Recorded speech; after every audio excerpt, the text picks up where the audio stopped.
Hello friends, welcome to more creative. दोस्तों, आज 11 फरवरी दिन बुधवार है। वही हिंदी महीना फाग और कृष्ण पक्ष की दशमी है। तो चलिए शुरू करते हैं आज की बड़ी खबरें। यदि आपको खबरें पसंद आए तो वीडियो को लाइक जरूर करिएगा और आप हमें प्रदेश के किस जिले से देख रहे हैं कमेंट बॉक्स में जरूर बताइएगा। दोस्तों, खबरें पूरी पाने के लिए वीडियो अंत तक जरूर देखिए और यदि आप चैनल पर नए हैं तो चैनल को सब्सक्राइब करना ना भूलें। गाइस, बच्चों का आधार अपडेट ना होने से बंद हो सकती है उनकी सरकारी सेवाएं। बच्चों के आधार अपडेट का महत्व बहुत बढ़ गया है। बिना आधार अपडेट किए बच्चों को कई सारी सरकारी योजनाओं का लाभ नहीं मिलेगा। मोबाइल नंबर बदलने और जागरूकता की कमी से कई सारे बच्चों का आधार अपडेट अभी तक नहीं हो पाया है। वहीं राजधानी भोपाल की बात करें तो 5 से 15 साल उम्र पूरी कर चुके लगभग 57,000 बच्चों का आधार अपडेट अभी तक नहीं हुआ है। वहीं पूरे प्रदेश की बात करें तो लाखों ऐसे बच्चे हैं जिन्होंने 5 से लेकर 15 साल की उम्र पूरी कर ली है, लेकिन उनका आधार कार्ड अभी तक अपडेट नहीं हुआ है। इससे स्कूल एडमिशन, छात्रवृत्ति, बैंकिंग और सारी योजनाएं अधूरी रह जाती है। बिना आधार प्रमाणीकरण के बच्चों को इन सेवाओं का लाभ नहीं मिल पा रहा है। इसलिए बच्चों के आधार कार्ड अपडेट जरूर कराएं। पहला आधार अपडेट 5 साल पूरे होने पर करना है। दूसरा आधार अपडेट 15 साल पूरे होने पर जरूरी है, क्योंकि अपडेट नहीं करवाने पर ई-केवाईसी फेल हो सकती है। इससे छात्रवृत्ति, बैंकिंग सेवा, एग्जाम रजिस्ट्रेशन जैसी सेवाएं प्रभावित हो सकती है। इसलिए समय पर अपडेट कराना बेहद जरूरी है।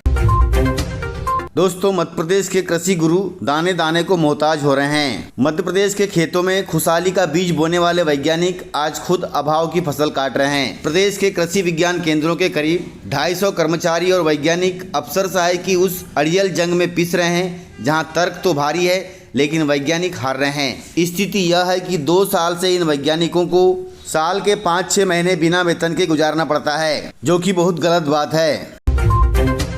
गाइस, मध्य प्रदेश में साइबर ठगी के नए नए तरीके आ रहे हैं, इसलिए सावधान रहें। मध्य प्रदेश में एमपी बोर्ड परीक्षा 2026 से पहले साइबर ठगों का नया तरीका सामने आया है। ये लोग टेलीग्राम चैनल के माध्यम से छात्रों को फर्जी पेपर बेचने का दावा कर रहे हैं। चैनल्स जैसे एमपी बोर्ड परीक्षा 2026, एमपी बोर्ड पेपर और ऑल इंडिया बोर्ड्स पेपर 2026 ने दावा किया है कि वे छात्रों को फर्जी प्रश्न पत्र देंगे, इसके लिए वे पैसे भी लेंगे। वहीं सरकारी कर्मचारियों को व्हाट्सएप पर फर्जी लिंक भी भेजी जा रही है। इसमें दावा किया जा रहा है कि यह लिंक वेतन आयोग के तहत सैलरी और पेंशन से संबंधित जानकारी देगी। इसलिए कर्मचारियों तथा छात्रों से अपील की गई है कि वे इस प्रकार की लिंक को कभी न खोलें। ये सब फर्जी हैं, इनके जाल में न फंसें। गाइस, मोहन कैबिनेट में इन फैसलों पर लगी है मोहर। मोहन कैबिनेट में आम जनता तथा किसानों के लिए बड़े फैसले लिए गए हैं। फैसलों के तहत मोहन कैबिनेट में यह फैसला लिया गया है कि अगली कृषि कैबिनेट बालाघाट जिले में आयोजित की जाएगी। इसके अलावा कर्मचारियों के लिए न्यू पेंशन योजना 2026 के प्रस्ताव को भी मंजूरी दी गई है।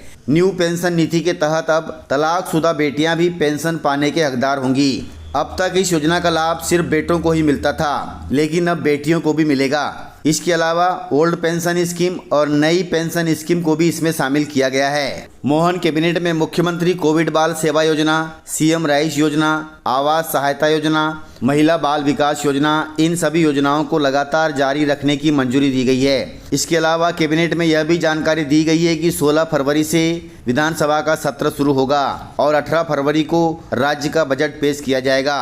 इस प्रकार मोहन कैबिनेट में फैसले लिए गए हैं जो प्रदेशवासियों के हित में होंगे। दोस्तों, देश में जनसंख्या वृद्धि को लेकर आरएसएस प्रमुख मोहन भागवत जी ने देशवासियों से की है बड़ी अपील। आरएसएस प्रमुख मोहन भागवत ने रविवार को कहा कि जनसंख्या संतुलन बनाए रखने के लिए हिंदू परिवार के हर परिवार में 3 बच्चे होने चाहिए। इसके अलावा उन्होंने 19 से 25 वर्ष की आयु के बीच विवाह की वकालत की है, अर्थात 19 से 25 वर्ष की आयु में विवाह करना चाहिए। उनकी इस अपील को हिंदू समाज कैसे देखता है, यह आने वाले वर्षों में पता चलेगा।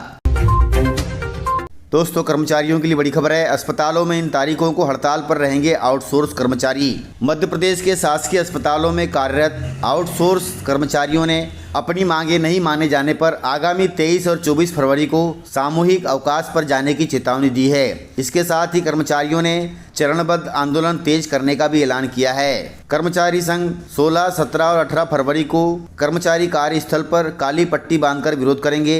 इसके बाद 23 और 24 फरवरी को प्रदेश भर के आउटसोर्स कर्मचारी सामूहिक अवकाश पर रहेंगे और राजधानी भोपाल में हल्ला बोल प्रदर्शन करेंगे।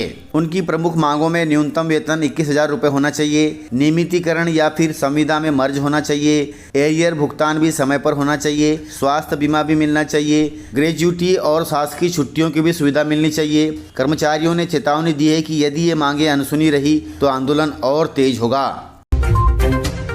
लाडली बहनों के लिए जरूरी खबर है। लाडली बहना योजना के नाम पर कलेक्ट्रेट में फर्जी फार्मों की भरमार चल रही है। वहीं लाडली बहनों से हो रही है अवैध वसूली। मध्य प्रदेश सरकार की महत्वाकांक्षी लाडली बहना योजना इन दिनों कलेक्ट्रेट में अफवाहों के कारण समस्या का रूप ले चुकी है। योजना का लाभ दिलाने के नाम पर फैली गलत जानकारी ने हजारों महिलाओं को भ्रमित कर दिया है। मामला कटनी जिले का है।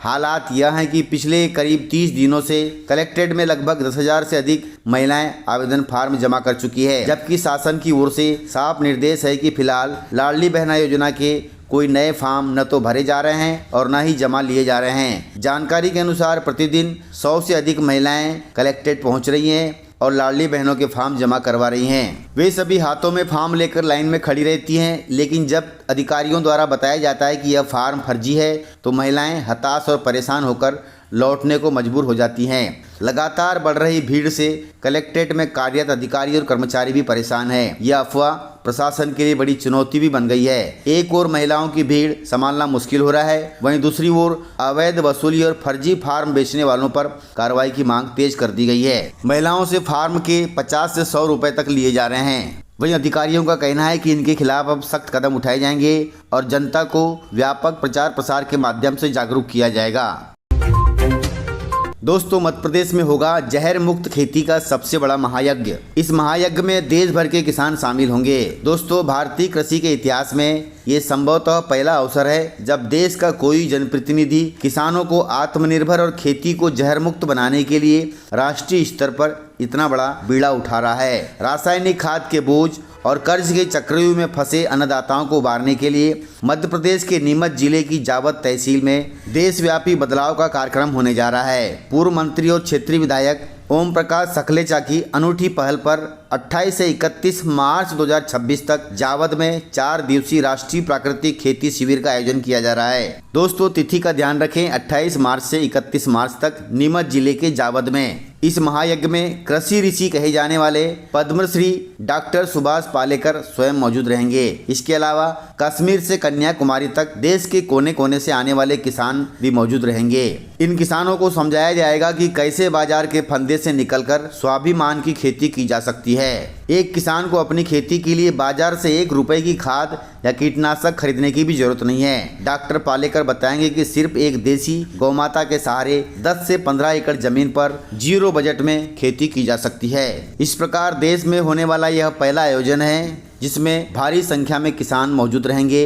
इन किसानों के लिए आवास, नाश्ता और भोजन की सुविधा निःशुल्क रहेगी। दोस्तों, 28 मार्च से 31 मार्च तक नीमच जिले के जावद में जरूर पहुंचे यदि आप किसान हैं तो। इस प्रकार से खबरें थी। यदि आपको खबरें पसंद आई हो तो वीडियो को लाइक, शेयर एंड सब्सक्राइब जरूर करें। तो मिलते हैं सर अगले वीडियो में, तब तक के लिए जय हिंद, जय भारत, जय MP।